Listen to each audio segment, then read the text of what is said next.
WhatsApp guys, एक बार फिर से ये आ गया है कलाकार आदमी, अपने आप को पता नहीं क्या बताता है ये, जो कह रहा है कि 13 दिसंबर से पहले अटैक करते हैं पार्लियामेंट पे। अभी मेरे मुंह से ना अब शब्द निकले थे, वो वीडियो में नहीं डाल रहा, उससे पहले बोल चुका हूँ मैं, इसीलिए हंस रही है। ये ऐसा कलाकार आदमी है, इसको लगता है पिक्चर चल रही है, कल एयर इंडिया में ये हो जाएगा, आज ये हो जाएगा, फ्लाई मत करना भाई, खुद तो फ्लाई कर ले, बैठा है वहां पता ना कहाँ। और मुझे सबसे बड़ी दिक्कत लगती है यूएसए इसके अगेंस्ट कोई एक्शन नहीं ले रहा, मेन जो भाई खुली धमकी दे रहा है। मुझे लग रहा है आम जनता के हाथ पे चढ़ गया ना कहीं ये भैया हैप्पी बर्थडे टू यू हो जाएगा। देखते पूरी वीडियो, चैनल में तो please subscribe. World affair channel से प्रशांत धवन सर की वीडियो 1 2 3 गो। नमस्कार and welcome you all to world affairs. मैं हूं प्रशांत धवन। नाउ मुझे समझ नहीं आ रहा कि United states of America Pannu को क्यों बचा कर रख रहा है। यूएसए पन्नू के खिलाफ एक्शन क्यों नहीं लेता। इवन दो यहाँ पे आप देख पाएंगे आर्टिकल, जो ये प्रो खालिस्तान सेपरेटिस्ट है पन्नू, इसने रिसेंटली धमकी ये दी है कि ये पार्लियामेंट पे अटैक करेगा, भारत के पार्लियामेंट पे अटैक करेगा, या तो दिसंबर 13 को या फिर उससे पहले। जो लैंग्वेज यूज करी है कि पार्लियामेंट की फाउंडेशन हम हिला देंगे। और यहाँ पे आप देख पाएंगे जो इससे ज्यादा ऑब्वियस आपको क्या चीज चाहिए। इसकी जो वीडियो थी जिसमें ये इसने सारी बातें बोली है कि पार्लियामेंट को ये अटैक करेगा, इंडिया के बारे में बहुत बारी बोली है, इसने लिटरली अपने साथ में ना अफजल गुरु का पोस्टर लगा रखा है। अफजल गुरु जैसे आप लोग जानते होंगे 2001 में, साल 2001 में भारत के पार्लियामेंट में जो आतंकवादी हमला हुआ था, उसका मेन प्लानर था अफजल गुरु। इसके बारे में थोड़ा सा आपको बता देता हूं, उसके बाद आप समझ पाओगे कि ये थ्रेट कितना बड़ा है। और ये शॉकिंग बात है कि यूएसए ये सब अलाउ कर रहा है। एक्चुअली तो जो रिसेंट इवेंट्स हुए हैं उससे तो ये भी पता लग रहा है कि चाहे एफबीआई हो या फिर डीईए हो, ये काफी हद तक पन्नू को बचा कर रख रहे हैं यूएस।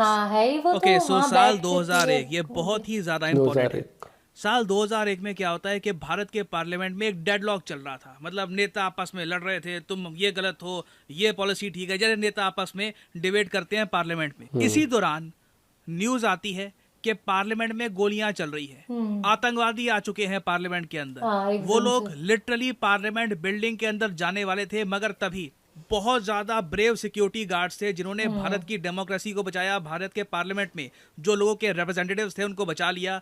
नहीं तो जो सीन सामने आते ना कि इंडिया के पार्लियामेंट में आतंकवादी घुस गए, गोलियां चला दी, बाय गॉड, इससे इंडिया पाकिस्तान के बीच में वॉर हो सकती थी। लिटरली मैं आपको बताऊं, इस अटैक के बाद ना इंडियन गवर्नमेंट इतना ज्यादा शॉक्ड थी कि 2001 से लेकर 2002 तक इंडिया पाकिस्तान स्टैंड ऑफ चला था। दोनों कंट्रीज की आर्मी बिल्कुल बॉर्डर पे डिप्लॉय हो गई थी। इंडिया रेडी था कुछ करने को, बट लास्ट मोमेंट पर कुछ किया नहीं, पीछे हट गए हम लोग। आप इमेजिन कर सकते हैं, हमारे पार्लियामेंट पे अटैक हुआ था, जो बेसिक सिक्योरिटी पर्सनल है, जो बेसिक सिक्योरिटी गार्ड्स है ना, कई लोगों ने तो अल्टीमेट सैक्रिफाइस देकर भारत के पार्लियामेंटेरियंस को बचाया था। हालांकि एक बात बहुत ज्यादा दुख से ये बोलनी पड़ रही है कि जो रिश्तेदार थे उन ब्रेव सिक्योरिटी ऑफिसर्स के, जो आतंकवादियों से लड़ते लड़ते जिन्होंने अल्टीमेट सैक्रिफाइस दिया, वीरगति को प्राप्त हो गए, पार्लियामेंटेरियंस को बचा लिया, हमारे पीएम को, मेंबर ऑफ पार्लियामेंट को, सबको बचा लिया, उनके जो रिश्तेदार हैं, जो उनके घर वाले हैं ना, उनको बाद में सरकार ने जो मेडल दिए थे, ब्रेवरी मेडल, उन्होंने वापस कर दिए सरकार को। पता है क्यों? ये लोग तंग आ गए थे कि अफजल गुरु जो मेन कॉन्स्पिरेटर था, जो मेन प्लानर था इस अटैक का, उसको फांसी नहीं दी जा रही थी। अफजल गुरु की फांसी का एक बहुत ही कॉम्प्लिकेटेड सीन है। इसकी फांसी को लेकर बहुत ज्यादा डिमांड करी गई, जो फैमिलीज थी इन्होंने प्रोटेस्ट किया।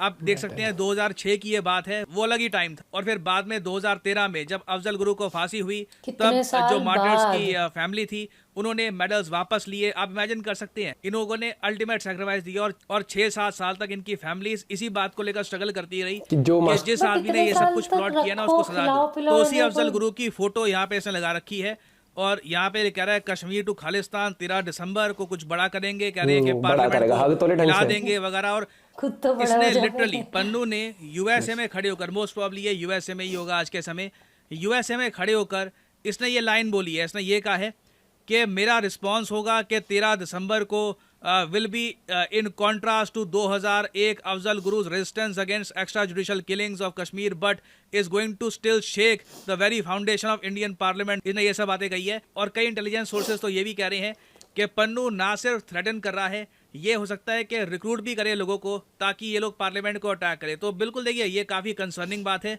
और दिल्ली पुलिस इस वक्त हाई अलर्ट पे है क्योंकि 2001 में पार्लियामेंट पे अटैक हो चुका है। हम वापस वो रिपीट नहीं देखना चाहते। हालांकि मैं ये बात भी बोलूँगा 2001 में ना for some odd reason parliament की सिक्योरिटी कभी इतनी ज़रा टाइट थी नहीं। ऑलमोस्ट आप कह लीजिए किसी ने कभी एज्यूम ही नहीं किया था कि पार्लियामेंट में कोई अटैक करेगा। आज के समय तो खैर पार्लियामेंट में जो सिक्योरिटी है बहुत ज़्यादा हाई लेवल की है, तो लगता भी नहीं है कि कोई कुछ यहाँ पर कर पाएगा। बट स्टिल दिल्ली पुलिस काफ़ी हद तक हाई अलर्ट पे है क्योंकि वीडियो थ्रेट आया है टू अटैक द पार्लियामेंट। और सबसे अजीब बात यह है कि यूनाइटेड स्टेट्स ऑफ अमेरिका के जो NSA हैं, जिस तरीके से भारत के जो नेशनल सिक्योरिटी एडवाइज़र हैं ये हैं अजीत डोवाल साहब, उस तरीके से जो USA के नेशनल सिक्योरिटी एडवाइज़र हैं जोनाथन फाइनर, ये रिसेंटली इंडिया में आए। इन्होंने पन्नू प्लॉट केस का इशू रेस किया। इन्होंने कहा कि देखिए ये जो अभी न्यूज़ आई है कि निखिल गुप्ता आपकी साइड से आया, उसने USA में पन्नू को मारने की कोशिश करी, ये बहुत गलत है।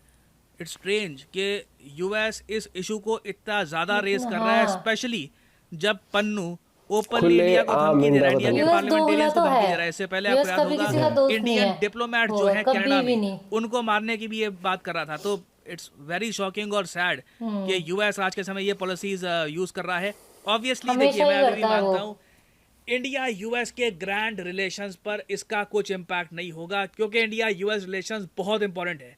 चाइना फैक्टर इतना बड़ा है कि ये सारी बातें, ये सब कुछ जो हो रहा है ना, एक बार को साइड हो जाएंगी, इन पर भी ध्यान दिया जाएगा, मगर मेन फोकस चाइना का राइज ही रहने वाला है।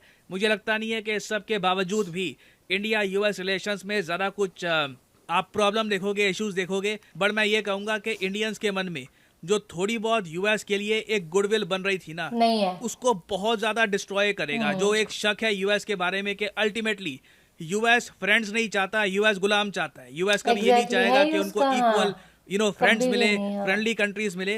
वो पाकिस्तान जैसा सिस्टम चाहता है जहाँ पे वो सब कुछ कंट्रोल करे, कौन जेल में जाएगा, कौन नेता बनेगा, everything is controlled by the US। थोड़ा वो ऐसा सिस्टम चाहते हैं और मतलब उसके लिए वेरियस इनके रास्ते होते हैं। So this is very concerning. और आई थिंक मैं यहाँ पे जानना चाहूँगा आपका ओपिनियन कि आप आज के समय इस सब के बावजूद US को कैसे देखते हैं? Do you still see US as a friendly country या फिर आप मानते हैं कि नहीं US is not a friend of India? लिखिएगा इसके बारे में कमेंट सेक्शन में, मैं जानना चाहूंगा आपका ओपिनियन। और मेरे हिसाब से ना नहीं ये है ठीक है, कभी कुछ बिजनेस टर्म्स होते हैं, सब बिजनेस अलग होता है, लेकिन यहाँ पर देश की सिक्योरिटी की बात है। यहाँ पर वो खुलेआम इस तरीके से धमकी दे रहा है, या तो खुद इलाज करे, उसका सॉफ्टवेयर अपडेट करे, नहीं होता तो फिर कि ये तो मान ही नहीं सकते कि उसे नहीं पता US में रहते हुए वो कहाँ है।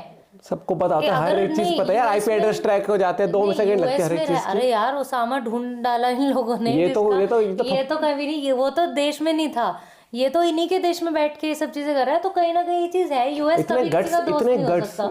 इतने गट्स सीरियसली, ये हवाबाजी आदमी है। और मुझे लगा इसको ये बोल रखा है, प्रोटेक्शन दे रखा है तेरे को, जब तक तू बोलता रहे। इसको इतना यार था ना, कोई भी कुछ भी सोच रहा है। आज का सोशल मीडिया हाथ में मिल गया या वो नेट चलाना आ गया। बट एक चीज देखना, जैसे कनाडा ने भी ऐसे ही करा था ना, इंडिया के अगेंस्ट जाके इनको सपोर्ट करा था। अब देख ले वहां पे, तुम ये देख लो ना, खुद ही देख लो कि जिसके साथ तो पोस्टर बना रहा है, तो इसका माइंडसेट क्या है।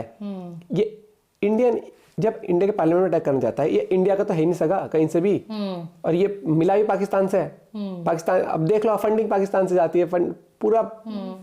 मैं क्या बोलूँ, ऐसे ऐसे लोग कलाकार हो जाते हैं और फिर अपने आप को फिर ये समझते हैं कि हम ही हम है। भैया हम ही हम में ना कुछ नहीं बचेगा एक दिन, ठीक है। और इसका भी जल्दी सॉफ्टवेयर अपडेट आ जाएगा, लिखवा लो, एक दिन आ जाएगी खबर, पक्की बात है, लिखवा के ले लो। जितना इसको वो है ना, वो कहते हैं आखिरी टाइम होता है तो आदमी फड़फड़ाता है, दिया फड़फड़ाता है, वही वाला टाइम है भैया, कर ले जब तक मजे ले रहा है, वक्त आएगा। और ये वो वाला भारत है, बिना बोली इलाज कर देगा। अब वो मेरे को तो वो याद आता है, राउडी राउटर वाला डायलॉग, जो मैं बोलता हूँ वो मैं करता हूँ, जो मैं नहीं बोलता वो डेफिनेटली करता हूँ। मुझे भी बहुत देखना 2001 में हुआ था ऐसा, और 2013 में जाके उसको फांसी दी है। ये स्पीडी वर्क होना चाहिए, गवर्नमेंट को करना चाहिए इसके ऊपर जो नहीं। और ये चीज उसमें जो निर्भया वाला हुआ था, हाँ, वो बहुत लंबा चला था। वो भी इतना, मतलब क्यों पालना ही नहीं इतना, क्यों पे वो 2 रुपए की रोटी भी नहीं डिजर्व करते, वो 2 रुपए की रोटी भी डिजर्व नहीं करते। जहाँ फाउंड गिल्टी, इस चीज में मुझे कहीं ना कहीं थोड़ा सा स्लो लगता है जो लॉ। या इसमें 36 चीजें आती है ना, ह्यूमन राइट्स आ जाती हैं, ये आ जाती है भारत की। 13-10 साल चलते हैं कि ह्यूमन राइट्स वो कहाँ चले गए फिर जो ये ऐसा काम करते हैं। आप अपना पॉइंट ऑफ व्यू जरूर शेयर करिएगा। मिलते हैं आपसे वीडियो के साथ, बाय बाय, टेक केयर।